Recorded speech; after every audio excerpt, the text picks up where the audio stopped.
Good evening and welcome to the latest installment of the Oro Sports Show, brought to you by First Health Orthopedics.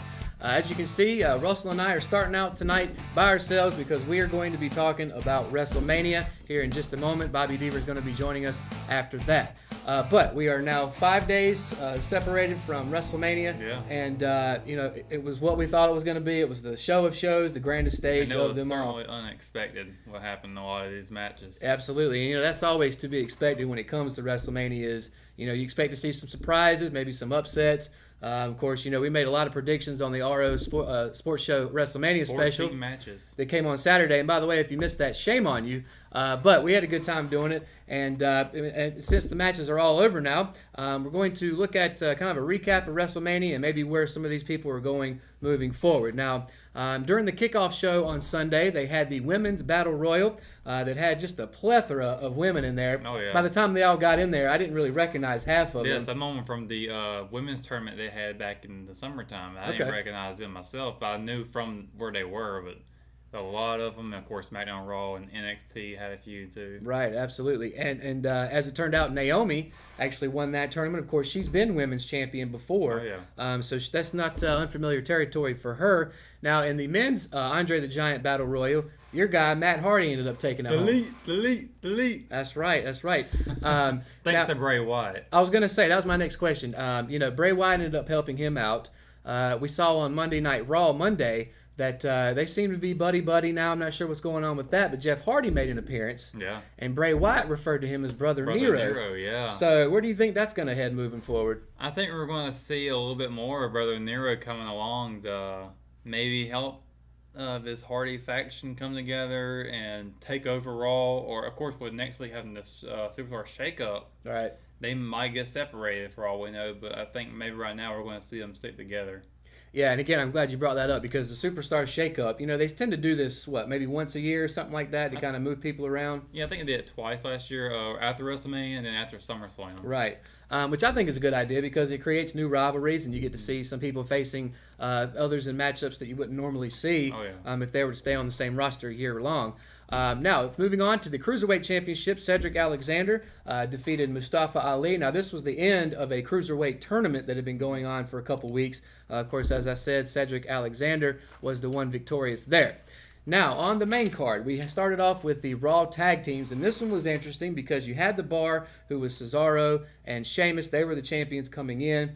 Braun Strowman was the guy facing both of them. We didn't know who his tag team partner was going to be, and that was one of the surprises, right? Oh, yeah, so we had a 10-year-old kid picked from the crowd to be Braun's partner, and this kid was scared to death coming up there. He just sat there on the ropes the whole time. He even got tagged in one time by Braun. Braun needed some help. Kid got in there.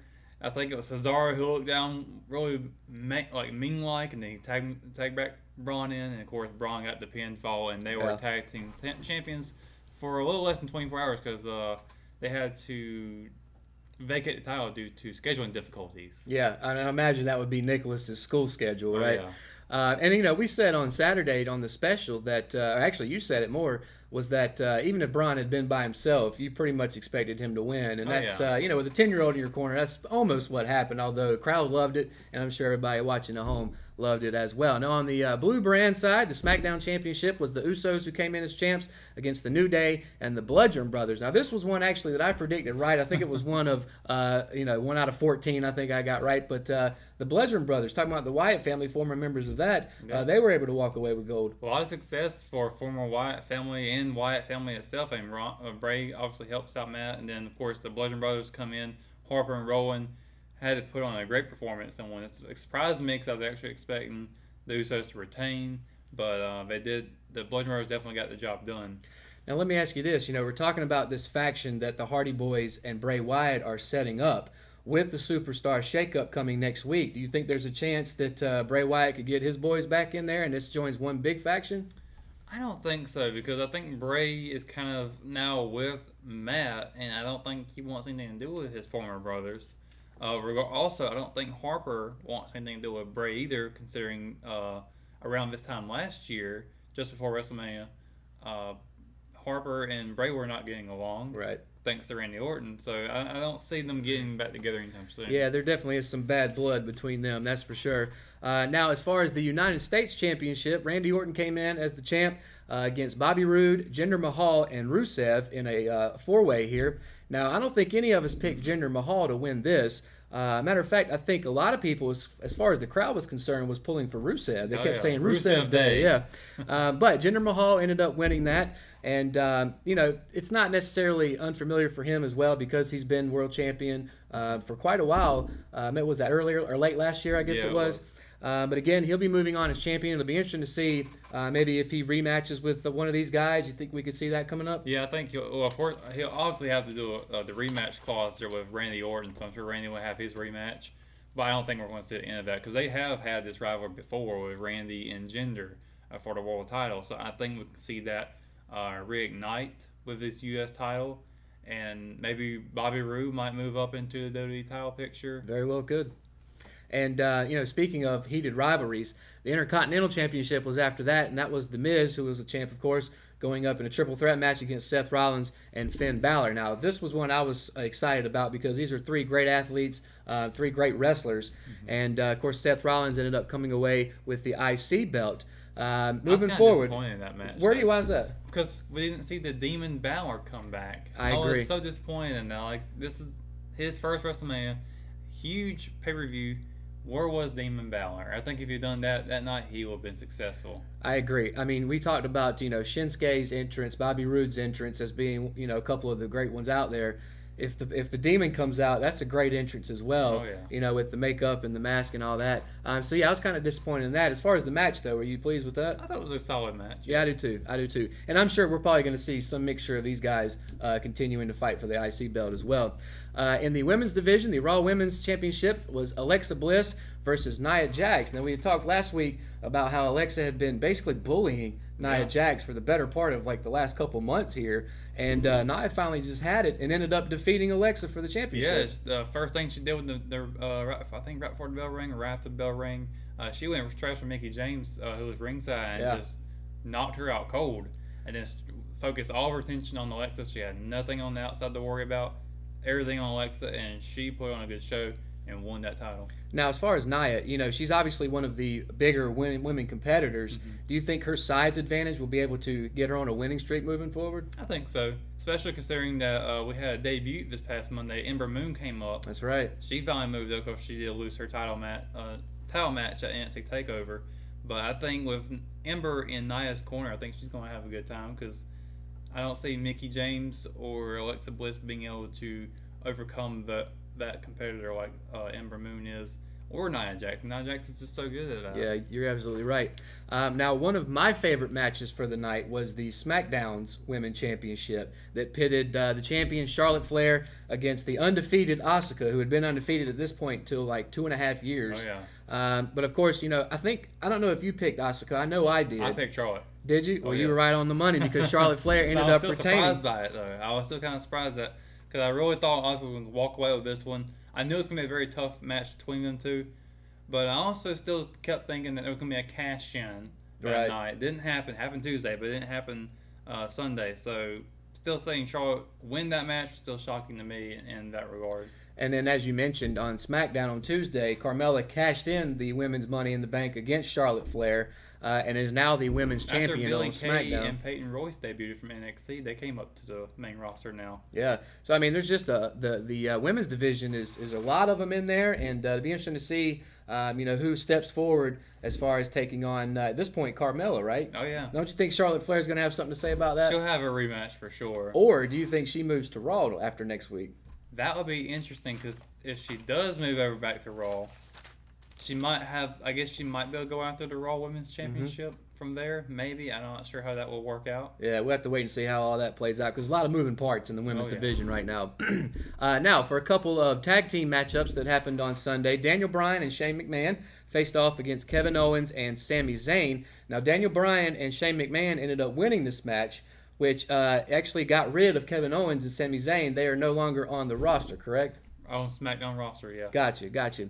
Now, How do you think this is going to play out? Daniel Bryan's, back to wrestling now. And we also know that Paige came back on Tuesday and is going to be the SmackDown GM. After retiring the previous night from on Raw. Absolutely. So, again, a lot of moving pieces with this. Yeah. How does he think this plays out? Well, I think we're going to see a lot more Daniel Bryan in the ring for sure. And I'm not sure how Paige and Shane are going to get along. Maybe Paige will be something like what Shane was looking for in a GM, because Shane has gotten this mean streak going on with him a little bit. And Paige can have that too, especially if she actually gets absolution from Raw over to SmackDown next week. That'll change a lot. But I think we're going to see a really good SmackDown coming out of this coming in the future. Absolutely, and you're already a big SmackDown fan. Yeah, I love SmackDown. It's always the better brand. They call it the B show, but that stands for better. Yeah, and the fans are also excited to see Daniel Bryan back in the ring full time. Yes. Absolutely, yes movement. Now from the Raw side of things, the tag team match that they had was Ronda Rousey coming over from UFC, teaming up with Kurt Angle against the Authority, Stephanie McMahon and Triple H. And this has been going back and forth for a while. A lot of people going through tables, a lot of arm bars. Of course, Ronda Rousey and Kurt Angle were victorious. And actually on Monday, you kind of thought maybe this was going to be a one-off kind of thing as far as WrestleMania, but Stephanie came out and tried to make nice with Ronda and had a brace on from the arm bar that Ronda gave her at WrestleMania.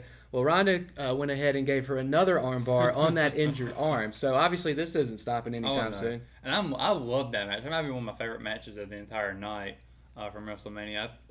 Just the fact that Ronda Rousey did not hold back at all what she wanted to do. Of course, this is her first ever match in the WWE, and I thought she done very well too at it. A lot of people weren't expecting her to do very well at it to begin with, from what they just seen on the previous weeks leading up to it. But she done very good in that match, and I think it came over a lot of expectations. So congrats to her on that. But I think having that match like it was, of course, nobody held back from each other, and they were able to fight each other like usual. So I think it was a good match overall. And correct me if I'm wrong, but Ronda kind of just threw Stephanie around like a rag doll, didn't she? And then at one point even picked up Triple H and slammed him as well. So yeah, she definitely came prepared and gave people what they were hoping for. Now let's talk about John Cena, who started the night in the crowd, which I found kind of interesting. But we kept wondering, was Taker going to show up? Was he going to actually have a match? How'd that turn out? Well, Cena was hanging out ringside for the longest time. Then eventually a referee came running down the ramp, came over to him, said something to him, and he came right back up the ramp with the referee. And then he came back out a little bit later in the show expecting to have a match. Nothing happens, and then Elias comes out and just stuns everybody because the lights all go out thinking it's going to be Undertaker. And then here's Elias with his guitar, and so Cena beats the crap out of him. And then here comes Undertaker come out and just shocks everybody. The Dead Man came out, and that wasn't the one I was expecting to see, but nevertheless, it's great to see him, and he dominated John Cena. He did, to the point where it makes me wonder if this is setting up a rematch for perhaps next WrestleMania, or maybe even Survivor Series or Royal Rumble, something like that. I think so. I don't think Cena's going to lay out on this one and say, oh, okay, he beat me, that's all I care for. No, I think Cena's going to want to go back out there and say, hey, look, we're not even. I'm going to get back at you for this one. Yeah. Be very prepared. Because, Taker's obviously the veteran between the two, but Cena's not going to take a butt whooping like that laying down. Absolutely not. Now, as we know, The Undertaker is not done for this year. He's actually going to be in a casket match against Rusev at the Greatest Royal Rumble. Just announced. Announced. And that's coming up, April 27th, I believe it is, in Saudi Arabia. And there's another match coming up at that pay-per-view that we'll get to here in just a second. But moving on, for the WWE Championship, AJ Styles, the champ, coming in against Shinsuke Nakamura. A lot of people expected this one to be one of the greatest matches of the night. It delivered. It did not let up. Of course, AJ Styles ended up being victorious there. Yeah, you got the Phenomenal One hat on. So what did you think of this match? I really enjoyed it. I was very, very pleased with how this match turned out. It was just nothing but good wrestling from both competitors. You could have said it went one way, you could have seen it going another way. About every minute it seemed like it was going to go in the favor of the other. And it turned out AJ Styles was victorious, and I was kind of a little surprised about that myself, despite me picking him to win it. Because Shinsuke put on one heck of a performance, especially that entrance he had. Yeah. I forgot the name of the guitarist who came out with him, but she done very well on that. I was going to say real quick, by the way, I also called the multiple violinists on stage. So, what you were saying? Yeah, I think what I was shocked mostly about was that Shinsuke did a dirty move on AJ. That surprised me a lot. Yeah, he kind of turned on him there at the end, and that's again one of those we have to wait and see how this goes because they'll get a rematch, correct? Oh yeah. Yeah, I would think so too. I think so. And that's a rivalry that people want to see. I think there's no doubt about that. Now, the Universal Championship pitted Brock Lesnar, the champ, coming in against Roman Reigns. Now, before you go off here, I just want to say that I'm pretty sure we all picked Roman Reigns to win this one. I don't know anybody alive right now who could say that they picked Brock Lesnar to win it. And I'll just flat out say the reason that I picked him was there were rumors floated out there that Brock Lesnar was going to leave WWE and go back to UFC after this match. So a lot of people thought, this is time for Roman to take over, be the big dog in the yard, as he says. But that didn't happen. No, it didn't. And I can't tell you how many F5s and suplexes that Roman took, but he still got it up from him, but then just one more that got him.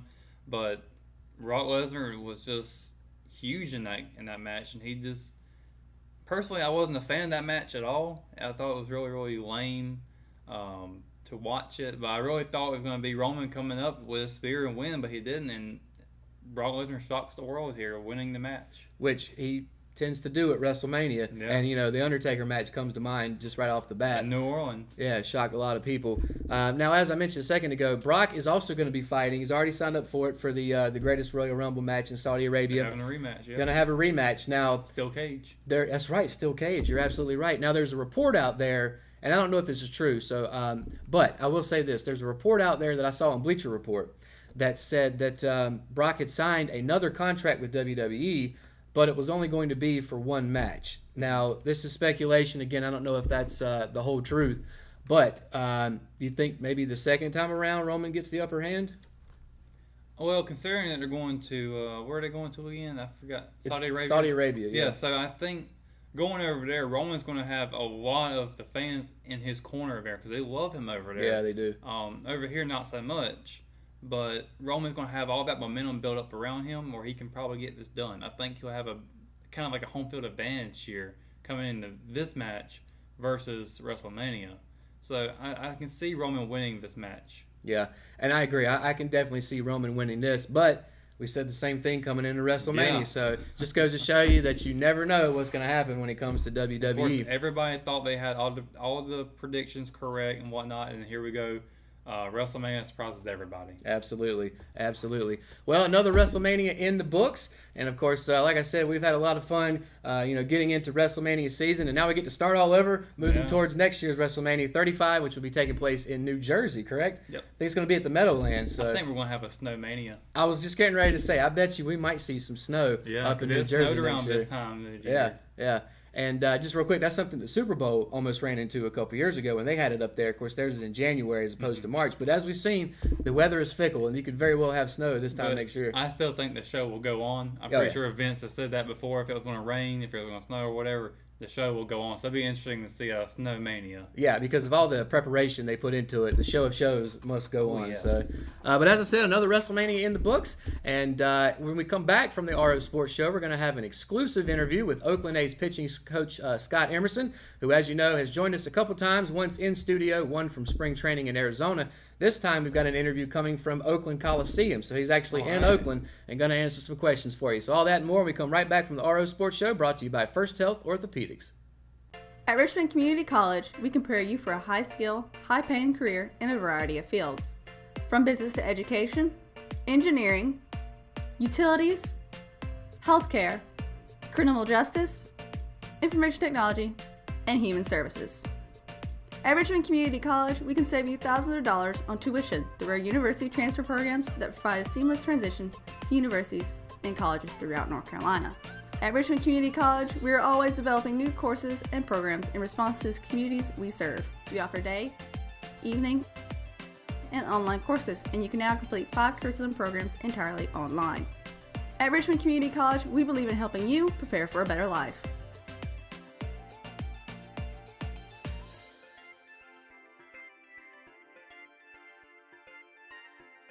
Richmond Community College. Local college, big impact. Exit Realty Platinum in Rockingham has listed one of the most beautiful homes in Richmond County. Located in Rockingham on Ledbetter Lake, the home features 4 bedrooms with bamboo floors and a kitchen featuring stainless steel appliances and granite countertops, and a master bedroom that overlooks Ledbetter Lake, along with a spacious tile shower and the attached master bathroom. The open living space leads to the back deck with a perfect view of Ledbetter Lake, and the property features its own boat dock. Want to see this beautiful home? Call Nicole Hayden with Exit Realty Platinum, your source for homes in Richmond and Moore counties. My name is Jim Leach, and we have been using the Tim Hayden Construction Company for the last several years. My name is Dave Owens and my wife Beth. We had some damage here at our place in Knollwood Village. January 2nd, our house flooded upstairs coming through to the first floor.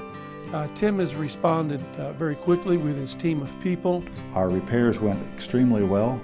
Tim made a very difficult situation much easier for us. Oakland A's pitching coach Scott Emerson joining us here on the RO Sports Show, and we appreciate you joining us, Scott.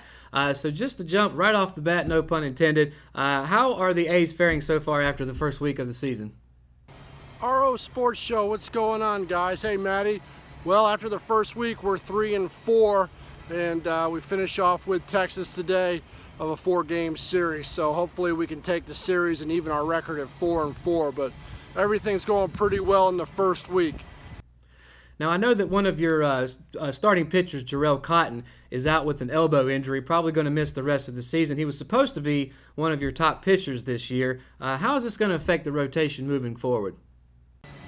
Well, to answer your question about the rotation, yeah, we had a setback with Jarrell Cotton, hurt his elbow, so he's on the disabled list. So we got 5 strong guys right now with Kendall Graveman, Sean Mania, Daniel Mangden, Daniel Gossett, and Andrew Triggs. We also signed Trevor Cahill, a polished veteran who's getting some work now in AAA. But we expect him up here pretty soon. And so the pitching staff's done a pretty good job in the first week. Most important thing we're trying to accomplish is just to throw his strikes, keep hitters off balance so far. And finally, Scott, what is the Oakland Athletics' upcoming schedule looking like for you guys? We're heading down to LA to take on the Los Angeles Angels of Anaheim for a 3-game series tomorrow. And then we get an off day in LA and play the LA Dodgers for 2 games.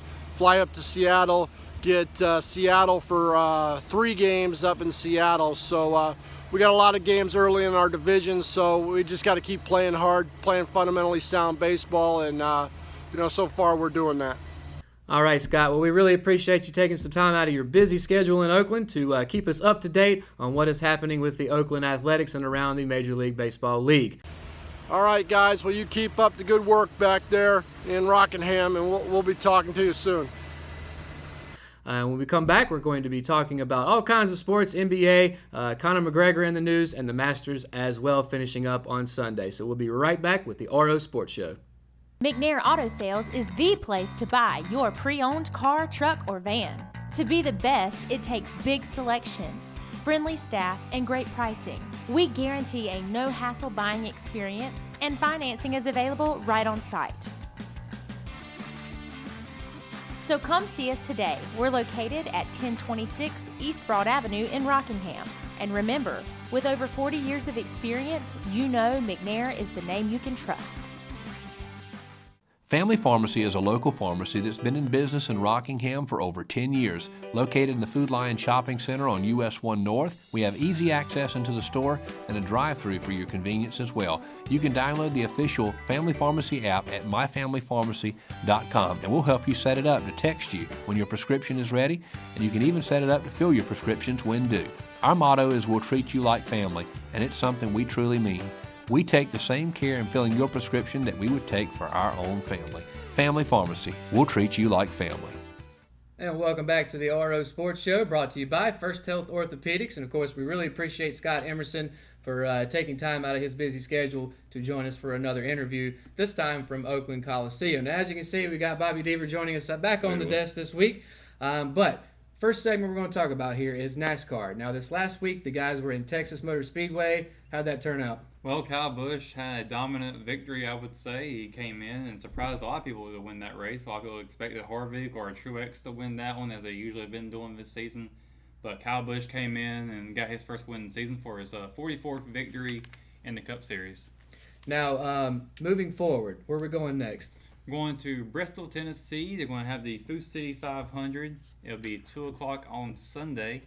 And, of course, they're going to have the Xfinity race the day before that as well. And if you're going to give me, if you're going to ask me who I'm going to pick to win this one. I'm going to put you on the spot, yeah. I'm picking Kyle Busch to win this one because he's got a good record at Bristol. So that would be 2 in a row for him then. Yeah. Kind of seen that happening a little bit this year, especially with Kevin Harvick winning a few in a row.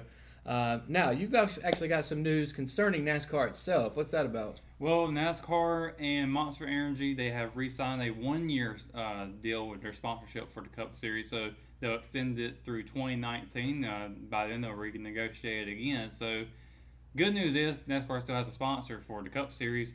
I guess the bad news will be that they don't know what's going to happen after next year. And that was going to be my next question. That's kind of a short extension, especially when it comes to advertising, especially your main advertiser. Oh, yes. Is this smarter on the part of Monster Energy or on the part of NASCAR? I mean, don't you think NASCAR could probably find another advertiser if they really wanted to? I think they could. The problem is I think maybe somebody who doesn't have as much money as Monster, somebody's going to come in and may want something lower. But I think Monster is, I understand their concerns. They want to keep their money as well. That if they go well for them next year, they're not going to want. They're going to want to pull out. So I get that because it's a business. Right. But I think NASCAR's okay still, and they'll find somebody if they need to. But I think Monster, they're just trying to get their feet wet in this. They want to make sure everything can go smooth for them. Now, how long have they been the sponsor for? This is currently their second season. Okay, so after it's all said and done, they'll be the sponsor for 4 overall years then. All right. Yeah, well, NASCAR, it's still a money-making business, as you said. So, even if Monster doesn't stick around after a couple of years from now, like I said, they'll be able to find somebody to take that place. Oh, yeah. Now, moving on from the racetrack to the golf course, also taking place this Sunday was the final round of the Masters. Of course, always taking place at Augusta, down in Augusta, Georgia. Day 4 ended up being very interesting. And this is kind of one of, if not the Super Bowl of the PGA, if you will. Oh, yeah. So you kind of expect it to come down to the wire, and it absolutely did that with Patrick Reed ended up shooting 15 under to win the green jacket. Of course, just real quick, Ricky Fowler shot 14 under right behind him, and your pick to win the Masters, Jordan Spieth, was right behind them, shot a 13 under overall. But 8 of those were on Sunday, so he was killing it, right? Oh, yeah. He was all over the course on Sunday, just making all the birdies that he needed to. I actually kind of expected Rory McIlroy to take off with it, how he played on Saturday, but he just dropped like a rock in the standings after Sunday. Yeah, and, I also thought Rory would end up being the better of the two, as did the majority of people that took our poll, right? Oh, yeah. I think it was about 68% 62% picked Rory. So, not a lot for Reed, but Reed was the overall winner. I was very surprised that there was an eagle putt that Rory was going for. I think it was on the 16th hole, and he missed it, and it being selling for a birdie. But it was very close, like within 10 feet, so I was very surprised that he missed something like that. Yeah, Rory ended up 9 under, but he shot 2 over on Sunday, which knocked him out of contention. And just real quick, I know Jeremy picked Tiger Woods. He finished 1 over overall and shot 3 under on Sunday. I picked lefty Phil Mickelson, who came in right behind Tiger at 2 over. He actually shot a 5 under on Sunday, which shows you how poorly he was playing the 3 days before that. Bobby, did you happen to make a prediction on who you thought would win? I didn't make a prediction, but I would like to add that Tiger actually finished the tournament without his back thrown going out. He looked kind of strong. There was no complaints. He looks like a competitor again. Whether he's going to win another major, that's up for debate, but it was good to actually see him playing, and of course that always brings more eyeballs to the golf game in general. Jordan Spieth almost completed one of the best comebacks though on that last day forward. That would have been a great story, and I think Reed said it best when he had no apologies about winning, because his second day, I think he was 9 under by the second day. He had an awesome tournament, has nothing to be ashamed of, and this was a great ending to have -15, 14, 13, essentially be 1, 2, 3. Right. And, moving forward, the U.S. Open is the next major coming up. That's going to take place June 14th through the 17th at Shinnecock Hills, which is located up in the Hamptons. Now, I've actually been by this course. I've had a chance to see it. It's long and it's tight. It's kind of completely different from Augusta, which is not as long, but you're still going to see a lot of fast greens, a lot of well-placed bunkers, which, of course, doesn't always hurt the pros, but we've actually seen in the past where they keep moving the tee boxes further and further back, and these guys just keep smashing at 330, 350. So technology in these clubs that they got these days, they're able to hit them over 300 yards. Yeah, so what you're starting to see is a lot of these courses, and Pinehurst has actually done the same thing when they redid number 2, is instead of going for distance, they've tried to place bunkers where the guys would usually hit it in the fairway, to try to deter them that way. Of course, there'll come a day. St. Andrews is pretty good at that too. Absolutely. Yeah, they got some up in the middle. Of course, I think it was number 14 that's got that really big, really deep hole bunker. Yeah. Oh, yeah. Well, there's actually quite a few of them in St. Andrews, but that link style with all the wind blowing up there makes it even more difficult. Talking about Tiger, I read where he's going to take a break here for a little bit, which I can understand because, like you said, he made it through the tournament, but he still had back troubles in the past. He got back to par, didn't he, on the 4th day? He actually ended up 1 over, so he got right there at it. He shot 3 under on Sunday. If he'd have got one more stroke under there, he ended up. But that's what he said on Saturday. His goal was to get back to par. So I guess that was still a good day for him overall. Yeah. I mean, I think the way he was playing coming in, for him to shoot 1 over, I know it's not necessarily what he wanted to do, but I still think he had a good tournament. I'm assuming, and I don't know this for sure, but I'm assuming he's going to wait out until the U.S. Open rolls around. How do you think he'll fare at Shinnecock? Actually, I think it'll probably be around the same thing. It's just him looking to finish and finish well. He'll have his own set goals. Of course, he always wants to win. It's Tiger Woods. I mean, that's what motivated him for so long.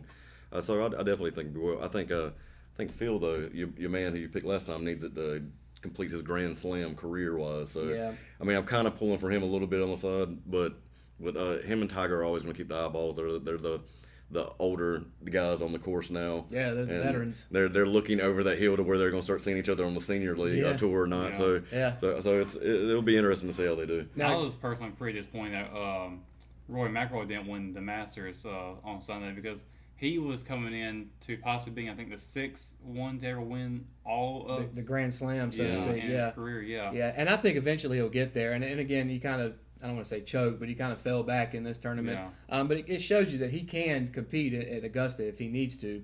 But we'll have to wait and see coming up with the Shinnecock Hills U.S. Open. I like his azalea shot that he did on Saturday. Oh, yeah. Amen Corner. Yeah, it's beautiful through there. And again, the U.S. Open will be in June, middle of June, which is not that far away. June will be here before we know it. Now, something completely different, unless you've seen a fight on the golf course before. We got to talk about Conor McGregor. He's back in the news. We always know this guy is a little tilted, but this time he's getting in a fight in a parking garage.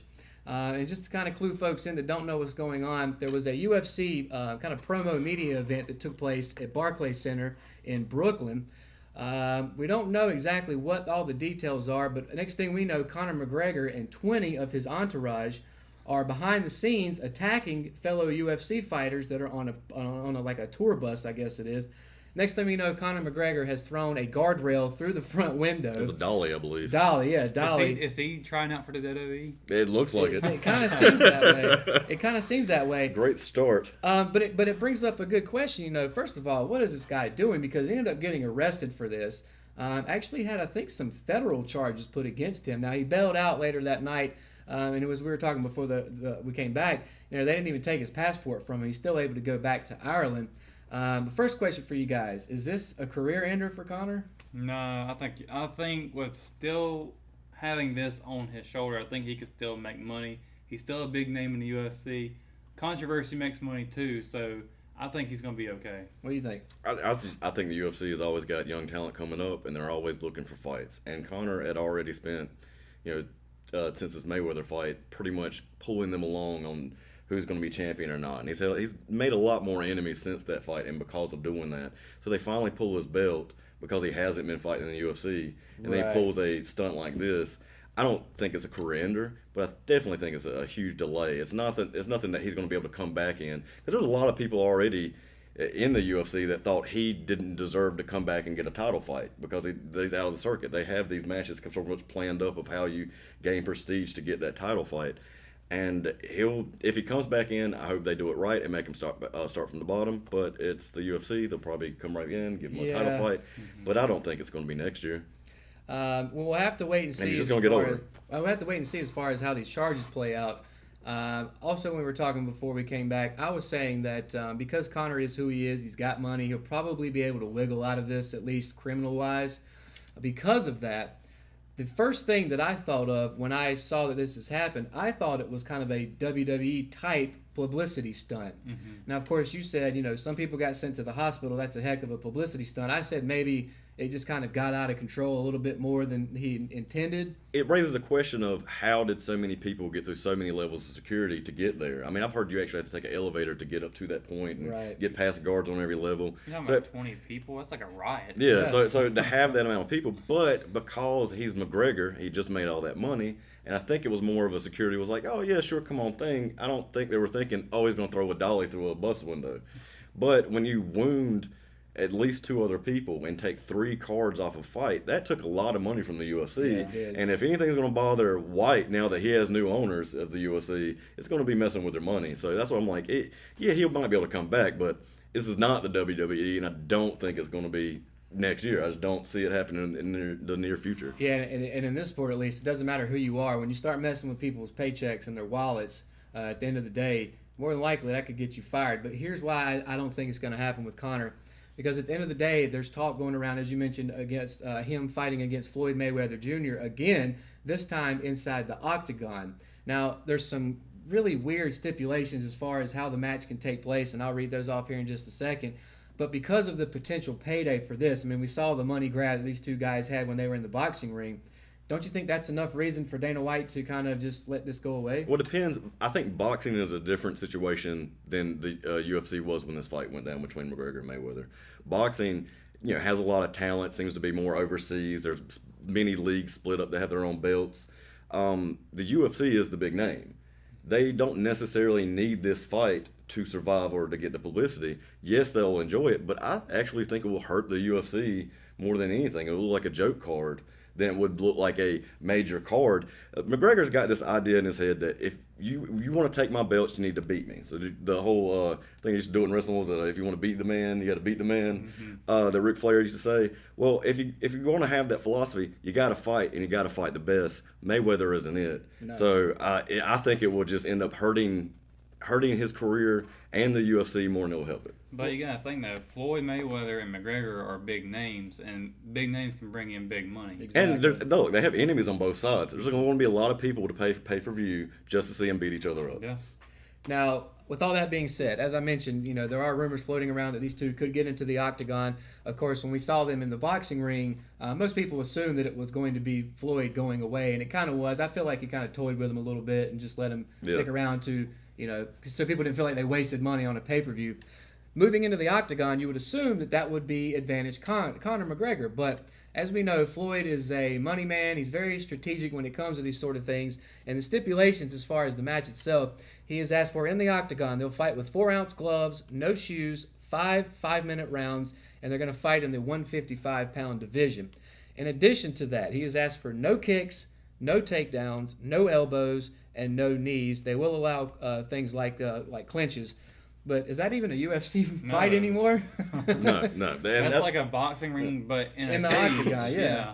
I mean, what's the deal? I mean, what's the point in this? Well, I see where Mayweather and McGregor have something to gain from this. I see where the publicity could be great for the short term for the UFC. I don't see where the long term that would help them out. That might be that little blemish on the why do we have that? But if it's a card that can be thrown together, they both agree to it, and the money isn't outrageous, and that's the thing, is are they going to pay these people outrageous money to not be the main card? And is that good enough to be a main card for UFC fans? But when it comes to them fighting, you're going to pull in so many non-UFC fans that I'm kind of in the air of whether they do it or not. I think the curiosity of it will be enough to get people to buy the pay-per-view, just like they did when they were in the boxing ring. So I think the money will be there. I don't know if it'll be as big a moneymaker because people might be thinking, all right, well, there's probably something up here, with all these stipulations, if these stick.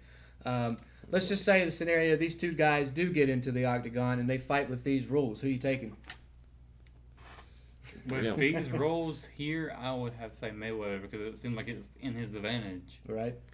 Well, right now, Mayweather isn't fighting. I don't know how much he's training. I know he's always famous for keeping his body together. McGregor isn't fighting, but he's probably always training. But I think his age is actually going to win out, and no one with the octagon. I mean, when you're in a square and you're used to boxing in that ring, then you know where the edge is. That octagon's going to throw him off a little bit. You get backed up against the cage. It's not as fair as the rope as far as being able to move your head back and forth around it. So, I mean, I would take McGregor just being in the cage. Well, it says, unless he just keeps him away and does the same thing. Well, that's what I was going to say. It says they're going to be using 4-ounce gloves, which are obviously different than boxing gloves.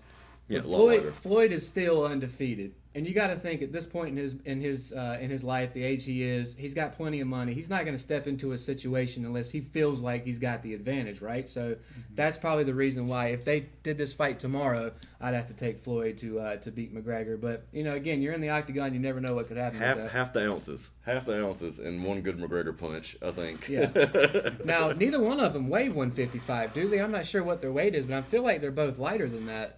So maybe they both have to bulk up a little bit for it. Which, of course, like you said, they're both world-class athletes. I don't think they'd have any problem putting on a couple pounds if they needed to. It amazes me how fighters do it. They'll pick up a fight in a week and somehow make weight, losing 10 pounds or gaining 10 pounds. Yeah, absolutely. Well, that's going to do it for this segment. We're going to come right back with more RO Sports Show. We're going to be talking NBA. Of course, Kyrie Irving, injured for the Celtics, going to be out for the playoffs. How's that going to affect Boston? Also going to be talking Rookie of the Year picks. And the Hornets have a new GM. So all that and more when we come right back. Willow Tree Antiques and Gifts is all about rustic home decor and gifts. You will always find a variety of unique antiques, vintage, and new items in our shop. Come and see our selection of housewarming, new baby, and wedding gifts. For the man in your life, we have many collectibles, Boker knives, and leather. And ladies love the jewelry, purses, candles, hats, and t-shirts. We also offer a 30-day layaway program. Come and experience shopping at Willow Tree Antiques and Gifts.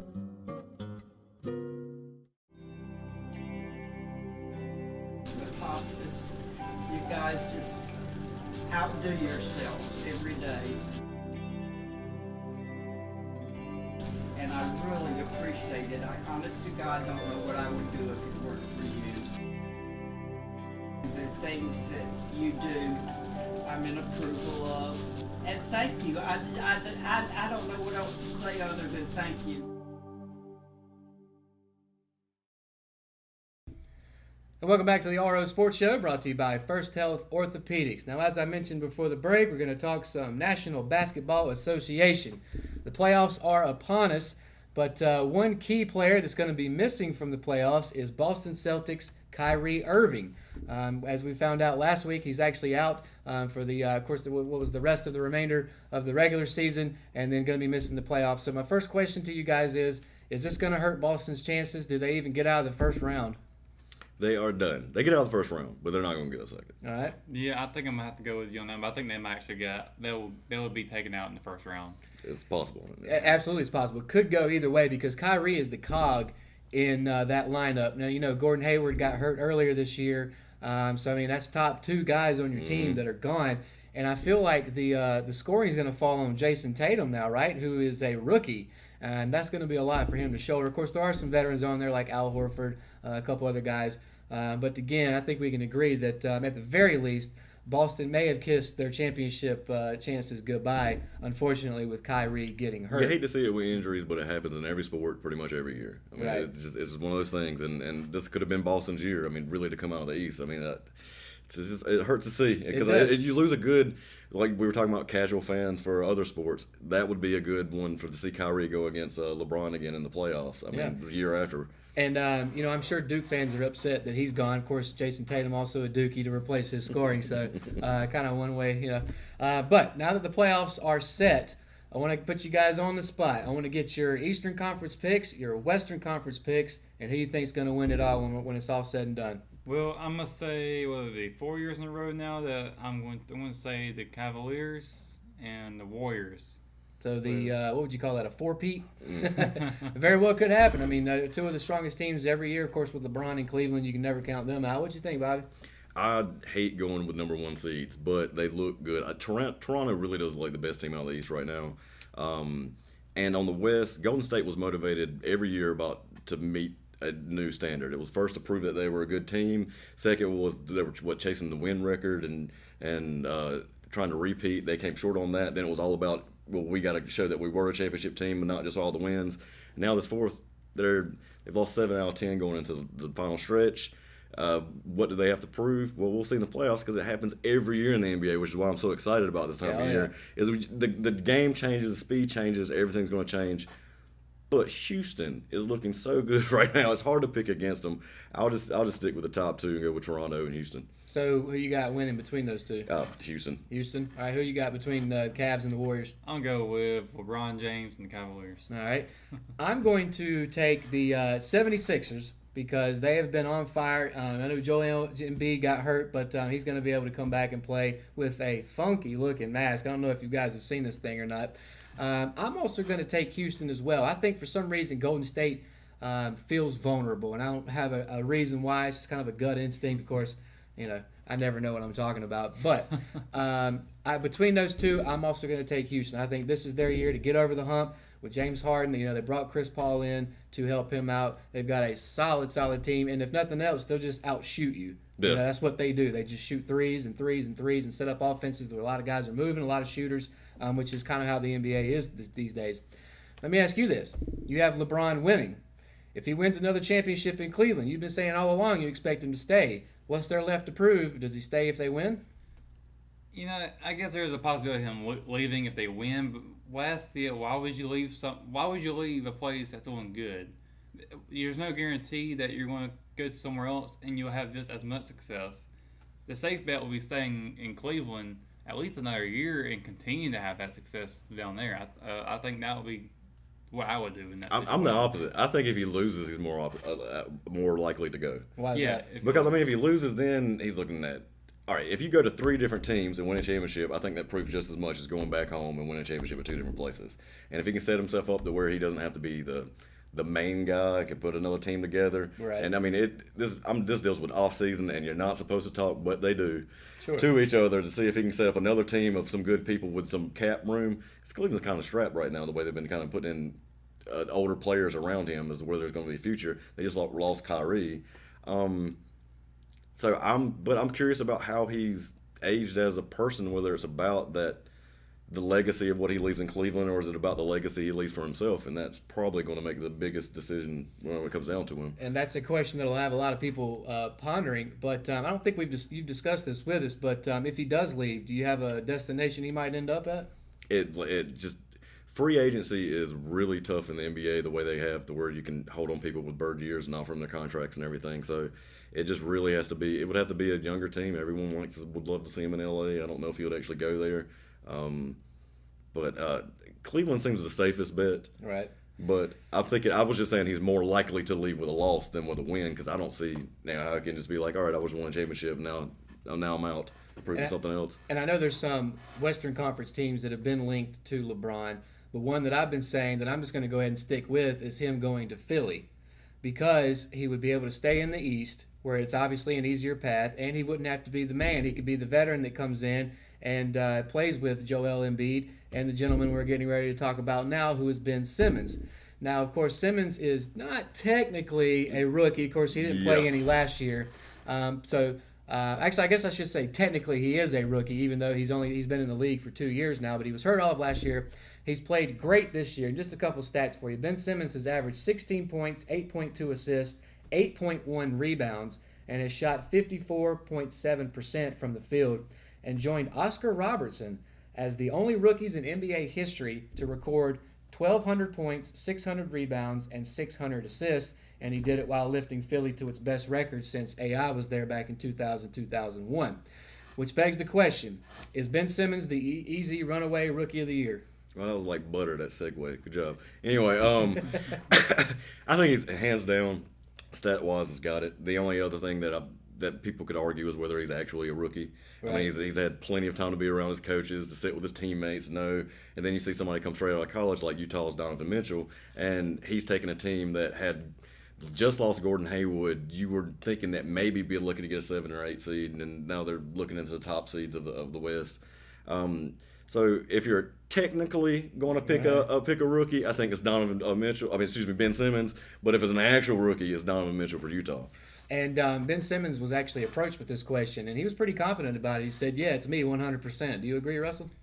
I mean, it was unfortunate for him to not be able to play last year, but he was a rookie last year. He's no longer a rookie now. I don't see where he should be eligible for that title of being able to go for Rookie of the Year. So I'm going to say no, he shouldn't get it. Yeah, and I mean, like you said, with the technicalities of it, I guess you can give it to him because he had a great season. But again, Utah's Donovan Mitchell is a rookie. Another name that I floated a minute ago was Jason Tatum, who's also a rookie, who's had a good year for Boston. Two guys who are also deserving, but I think reading people that vote on this and a lot of people that work in the industry are saying it's probably going to be Ben Simmons running away with it. Going back to what you said about LeBron being on Philadelphia, though, man, that is a 2K dream. Like that sounds awesome. Like I'd play those on the 6 all day, and I'd love to watch it too. Yeah. So I mean, if it happens, that'll be fun to watch. Yeah, like I said though, he was the rookie last year. How can he compete for it this year? And when you got other great rookies too that are in here, they don't get the opportunity anymore because somebody else that had an injury. They were now in their league. So yeah, it's sort of a thing where it's like if he's technically a rookie, hands down he's the Rookie of the Year. So if they want to bring the technical down part, they just need to change that to where he's technically a rookie. Or they need to set up a system where they quote unquote redshirt him, to where next year he comes back and he is actually a rookie because he sat out. But again, I mean, if you can spend years in the D League or the G League now and come in and you're considered a rookie. So, I mean, that's why it's technically that rule. Like you don't always start in the NBA. And not to get too far off on a tangent, but baseball is notorious for this, where guys, especially from Asia, Japan specifically, will come over, play in the Major League Baseball. They might be 30 years old, but they come over and they're technically a rookie. So, a rookie in that league, though. Right, yeah. That's true. This guy's in the NBA, so... Yeah, that's an argument that maybe we can save for another day, but it is a valid argument.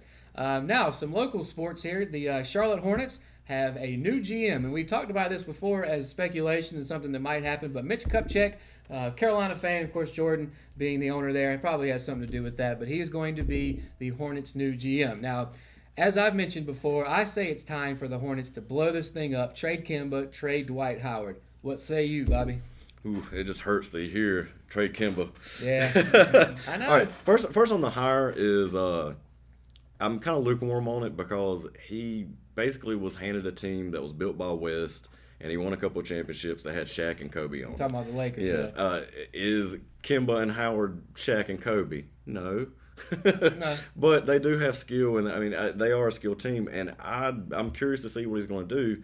Free agency isn't going to be it. Like you said, it would have to be a package deal with trades. It would have to be some deal probably with money getting on. Right. I think getting rid of Batum and some other players would be more thing, and making room so you could use the Bird years to re-sign Kemba. But Kemba becomes such a great, because I think when you trade him, you actually get to trade the Bird years. So when you trade him to a team, then they get the right to trade to sign him first. That makes him immensely more valuable. Yeah. I don't want to say it because I don't want to see Kemba go, but that'd be smart.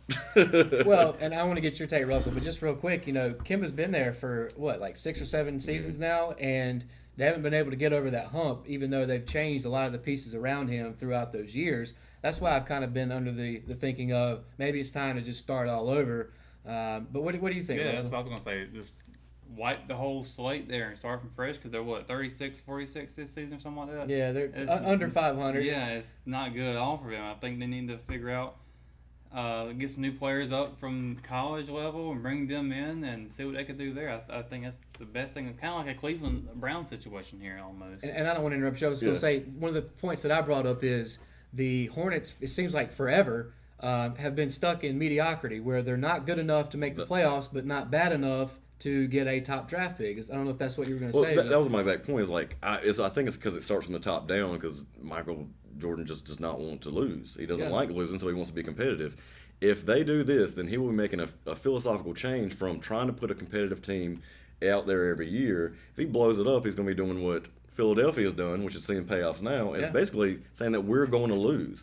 If Michael Jordan can accept that, and that might be the change that might do it, but they made the playoffs the 2 out of 5 years that they've had Clifford. I think that he might be the first one to go. I mean, even though he's had history with from LA. Yeah, but those 2 times they made the playoffs, what were their seeds? You know, it was usually like a 6 or 7 or 8, right? Yeah. I mean, I think they were like a mid-seed their first time. Because, that's when they had Al Jefferson and was being outstanding before Kemba started taking off. But I think that they might look at this team and go two different ways. They might look at it as was it Cho, and was it these contracts that he's put on us, and why we can't make moves and get over the hump? Is it the draft picks that he's made? Right. I mean, Monk's going to show him some flash now, but you really can't name another one. It could be a combination of the two because, like you said, the Batum deal was one that I'm sure everybody wishes they could just pretend that didn't happen. Malik Monk, this was his rookie year. Like you said, he's shown flashes here towards the end of the season. But then you think of the other guys that they've drafted, like Frank the Tank, Kaminsky, Zeller. He brought on Marvin Williams there for a little while, which I don't know if that was his call or Jordan's. But, guys that... Which he did really well because they were injured deprived, and he was doing great shooting. He did, but the point I was trying to make is that these are mostly rotation guys. I think in the NBA in this day and age, you need to have at least a big three to be formidable, right? Don't you? The only thing that bothers me about this is I've seen Charlotte be bad, not on purpose, so many times. Get up to the lottery, and it's not the NFL. You do not get guaranteed that top pick. Yeah, you're right. And they'll walk away with the second or third pick so many times after having the worst. So blowing it up doesn't guarantee you're going to get that guy. That's true, but again, you mentioned the Sixers and see what they've done, trusting the process, as they call it, and now they're right smack dab in the middle of the playoffs. They kept trading those. They'll get it, trade, get it, trade, get it, trade. So in other words, Kupchak's like in his 60s. Yeah, he would have to be looking at a 10-year plan. I don't know if he's looking at a 10-year plan. Yeah, and you made a really good point though. It's going to come down to whether Jordan could just stomach tanking for a few years, and I'm not so sure that he could. I mean, can you? Because he's obviously a highly competitive person. I think what they should do is get. I don't know if this will work, but I think that they could probably try and get players from the same team. From college level, somebody all from Tar Heels.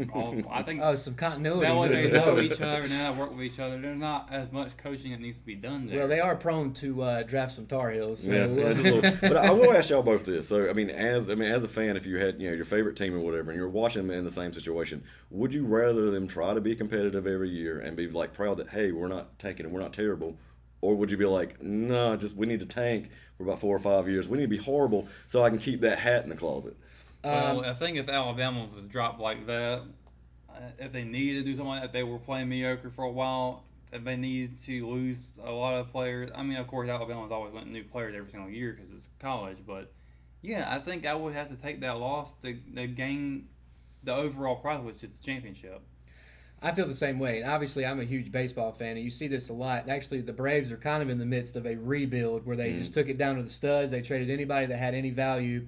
And you do that so that you can build up your farm system. Now, obviously, minor leagues in Major League Baseball is completely different because the NBA has the G League and basically nothing else. Although, I guess you could say college basketball is sort of a minor league. They do look at overseas leagues a little bit. But again, I just take the same look at it as I do baseball. As in, sometimes if it's not working, especially if you're sitting in mediocrity like they've been doing, sometimes it's best to just start over, get what you can.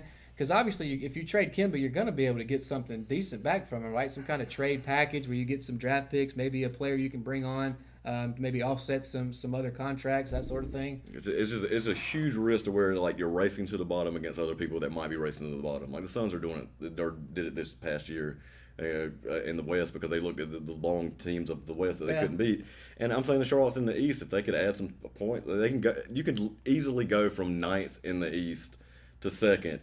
In 1 year. That is true. So I'll take my hands out. I understand what you're coming at, but they're not guaranteed the first round pick. See, Carolina Panthers, they did something like that a few years ago because they were doing really mediocre too, and then they dipped so low, and then all of a sudden they were in the Super Bowl. Well, you're guaranteed in the NFL at least the spots of those picks that you get. So if you pick your 32, you're going to get the first pick.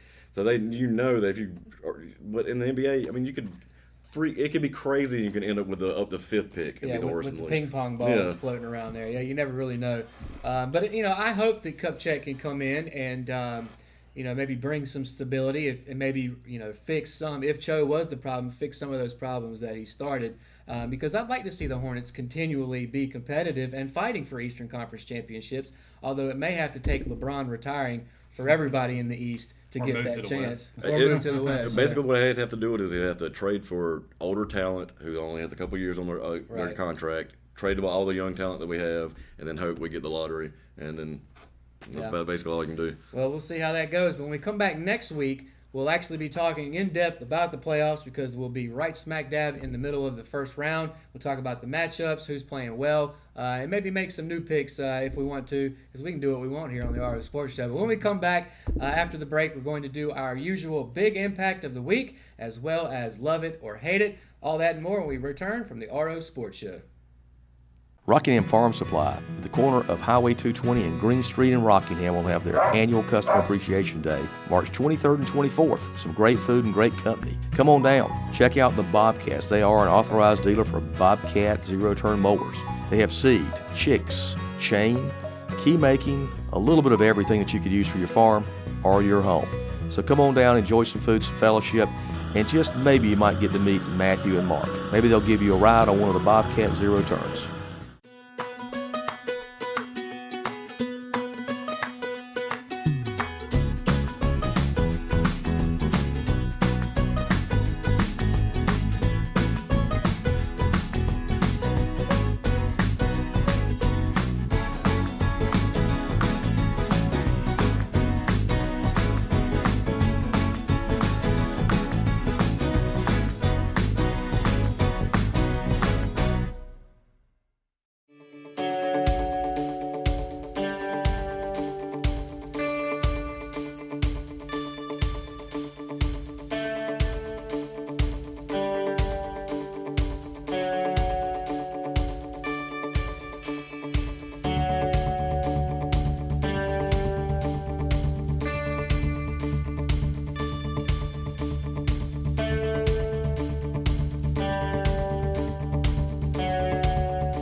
Welcome back to the final segment of the RO Sports Show, brought to you by First Health Orthopedics. And like we always do, we're going to start first with the big impact of the week, brought to you by Richmond Community College, who, of course, his motto is local college, big impact. So let's start with you, Russell. Who's your big impact of the week? I've got Ryan Luza. He is a NASCAR driver from the Peak Antifreeze iRacing series, and he won last week. Now, this is esports, so this isn't like physical stuff, but it is esports, and NASCAR does sanction these races, and they got their own series. But Luza actually won this past week at Always Club Speedway with a broken collarbone. Oh. So, despite with that, he still won the race. So I think that was really big for him. Absolutely, and probably painful. What about you, Bobby? Who's your big impact this week? Last week, with LA being out of the playoffs, Magic Johnson pulled up Andre Ingram, a 32-year-old, I hate saying G League player. Gatorade, D-League player, was called up for his first NBA game, and he's been in the development league for over 10 years. And that could have been a story on its own, but he comes in and scores 19 points. He ends up going 4 for 5 from three-point range. He ends up going 6 for 8 at the end of the night. After he got started and started making the first shot, the crowd actually started chanting MVP for him, which, little stories like that are cool. 32-year-old rookie coming in and scoring, doing well. And that's one of the great things about sports is stories just like that. And my big impact of the week, I've got Trey Watkins, a starting pitcher for the Richmond Raiders baseball team. Now, last week, actually week before last, the Raiders ended conference play before the spring break with Jonathan Lee throwing a perfect game. My man Trey here was not going to be outdone. Tuesday night, he went out on the mound and pitched a no-hitter with 13 Ks. The Raiders are now 12-5 overall and 5-4. They're back over 500 in the conference, and all of that thanks to Trey and some timely offense as well. But it seems like right now, Raiders pitching cannot miss. They've got a couple studs out there on the mound. Now, speaking of local athletes, as we always like to do as well, we're going to talk about our official athletes of the week presented by McNair Auto Sales. This week we have Brianna Basic, a senior center fielder for the Richmond Raiders softball team, and Drew Loving, another pitcher for the Richmond Raider baseball team, who also is a shortstop, and again, he is also a senior. So, of course, congratulations to them for winning the honor of official athletes of the week presented by McNair Auto Sales. And then finally, my favorite segment, Love It or Hate It. And I've got quite a few tonight. So just to start off here, we're talking about LeBron earlier. On Monday night at Madison Square Gardens, if you notice very carefully, LeBron was wearing basketball shoes, and they said, "I'm king." I said, "I'm on the back of one and king on the other." Now, this was in response to a New York City billboard that the city put up saying, "King of New York, prove it." So that's what he did, was wear the shoes. So Russell, love it or hate it? I'm saying love it. I think it's kind of funny that he went off and responded to that billboard. Was the billboard directed towards him? Yeah. Oh, yeah. Yeah. So, yeah, I think it's all fun for him to come back at it. All right, what do you think?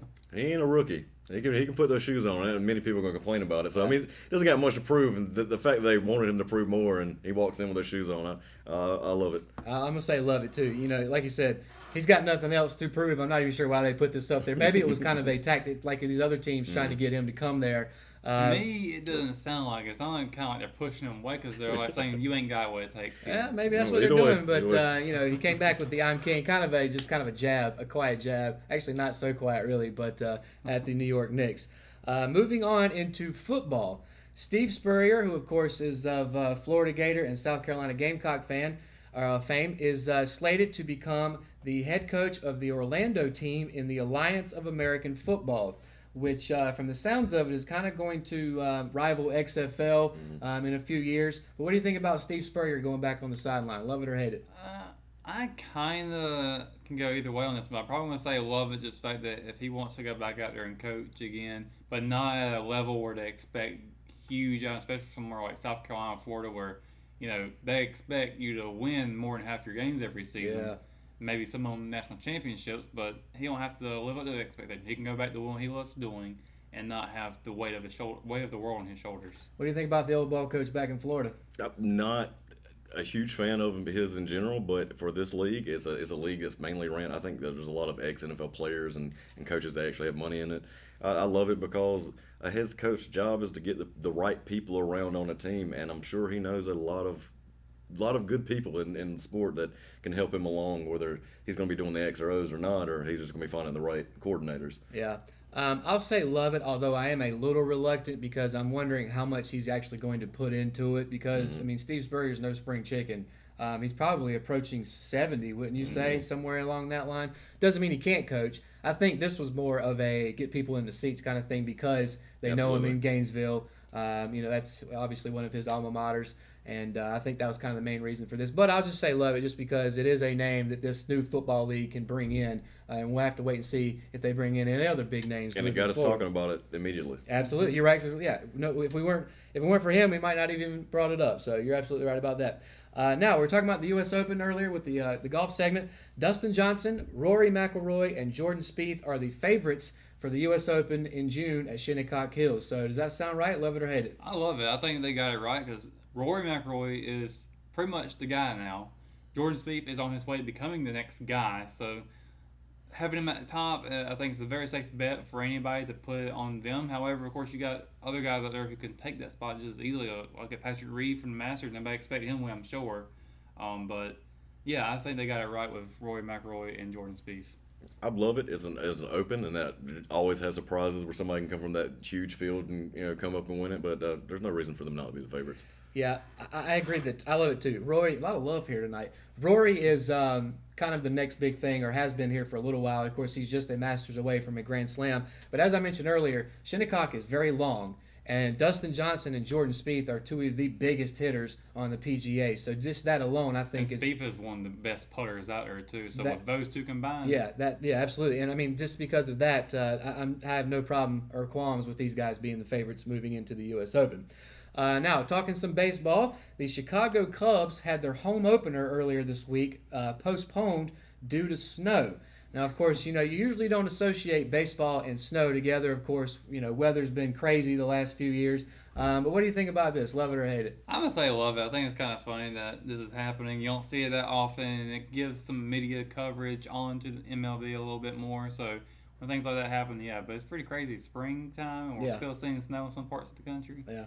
Look, I'm going to say hate it. Because, look, I know they don't have heated fields, and they'd have to scrape the field all the time, but them trying to look for a white ball in the middle of snow would have been the most entertaining thing to me in the world. Nah, really, though, I love it because even though Chicago's used to the snow and all the rest, you don't want to have that many fans coming out to games like that if they don't necessarily need to, and they could have just delayed it. And like I said, it would have made – but it would have been interesting to see a snow game. The Bears would probably play in Soldier Field. Right. I was in the middle of saying this in Chicago. What am I talking about? Yeah, I hate it. I would have loved to see a snow baseball game. That would have been entertaining, although they probably could have. They probably could have sent a crew out there and got all the snow off the field, right? It was still coming down when they called it. That's true. That's true. I'm going to say hate it just because I'm such a big baseball fan. Anything that delays a team's home opener, I hate it. So, moving forward, also in baseball, Mark McGwire said earlier this week that he did not need performance-enhancing drugs to hit 70 home runs. Of course, that was during the right after the strike when he and Sammy Sosa were in the home run battles. Both of them were, as we know now, way juiced up. Along with most of the league. Yeah, but love it or hate it. I mean, could he have hit 70 home runs without steroids? I don't know. It's hard to say that he could or couldn't because he's been on that stuff already. So it's hard to see now, but I'm going to say hate it because I'm not buying it. All right. I hate it because of the timing, because he's just about to, he's getting near the end of his run to be able to put in the Hall of Fame. But more than likely, he was asked this question directly and had to.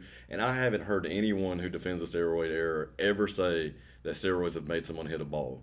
And whether I disagree with him or not, he's sticking with that argument of it didn't help me that much. And then why did you use it? But that's another story. Yeah. I'm going to say hate it, but I don't think he could have hit 70 without steroids. But again, and I've even made a case for why Barry Bonds and Roger Clemens, but Barry Bonds should get in the Hall of Fame because he hit so many, and there were other guys taking steroids that didn't. But again, I think that if Mark McGwire had stayed his skinny self like we saw in Oakland, I'm not so sure he would be able to put up 70. He might be able to put up 40, 50, maybe something like that. Well, yeah, I mean, they're putting up 50 now. Now, again, don't know if the balls change or whatever's changed, but they're putting around those numbers, so he could have still been a great ball player. There's no doubt that that's the only thing that made him great. Now, but would it be 70? Yeah. And just real quick, does he make it in the Hall of Fame? Does he finally get in? I think enough people age out that he'll get in. What do you think? Talking about voters. Yeah, I think it would take quite a few things to happen because there are some steroid-era guys like Clemens, like Bonds, that are ahead of him, I think, in the pecking order. But we'll have to wait and see on that. Going back to football, Khalil Mack, the basically all-world defensive player for the Oakland Raiders, has decided to not attend the Raiders' voluntary workouts. Love it or hate it? I'm going to say hate it because why not go and do that with your team? So I love it. I don't like people holding out, but there's a key word there that I know they're not really voluntary, but they're voluntary workouts. And if he's just making a statement about his contract situation, then I don't see a big problem with it. It's when that drags into week 1, week 2, week 3 of the preseason. Yeah, that's when it becomes huge problems. And I love it too. I'm not real big on standing your teammates up, but guys do this quite often, especially when they're thinking they're going to get a new contract. Because we talked about this before. Let's face it, in football, if you get hurt, you're done. So why not go out and try to get a contract that benefits you, maybe get more guaranteed money like we saw with Kirk Cousins getting his fully guaranteed. Khalil Mack's not a scrub. I mean, he's one of the best defensive players in the league.